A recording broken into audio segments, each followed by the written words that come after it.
এই খাবার আর টাকা শেষ হলে তখন আমি আবার আসব তোমাকে নিতে। এই কথা বলে ফেরেশতা অদৃশ্য হয়ে গেলেন। যুবক খুশি হয়ে বসেছিল, ঠিক তখন দরজায় একজন ভিক্ষুক এলো। সে বলল, ভাই আমি খুব ক্ষুধার্ত, খাবার পাবো কি? যুবক তার সব খাবার ভিক্ষুককে দিয়ে দিল। কিছুক্ষণ পর আরেকজন দরজায় এলো। লোকটি কাঁদতে কাঁদতে বলল, আমার মায়ের জরুরি অপারেশন দরকার, তুমি কি সাহায্য করতে পারবে? যুবক তার পুরো টাকা ভর্তি ব্যাগটিও লোকটির হাতে তুলে দিল।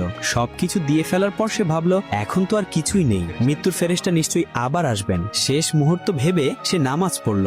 নামাজ শেষ হতেই ফেরেশতা আবার তার সামনে উপস্থিত হলেন। যুবক ভয়ে বলল, আমি প্রস্তুত, এখন চাইলে আমাকে নিয়ে যেতে পারেন। ফেরেশতা হাসলেন, আমি তোমাকে নিতে আসিনি, আল্লাহ তোমার আয়ু বাড়িয়ে দিয়েছেন। আশ্চর্য ফলে যুবক জিজ্ঞেস করলো, আমার আয়ু কেন বাড়লো? ফেরেশতা বললেন, যখন তুমি ক্ষুধার্ত মানুষকে খেতে দিলে সে তোমার জন্য দোয়া করেছিল, যখন তুমি অসহায় মানুষকে টাকা দিলে সেও আল্লাহর কাছে তোমার জন্য দোয়া করেছিল, সেই দোয়াগুলো আল্লাহ কবুল করেছেন।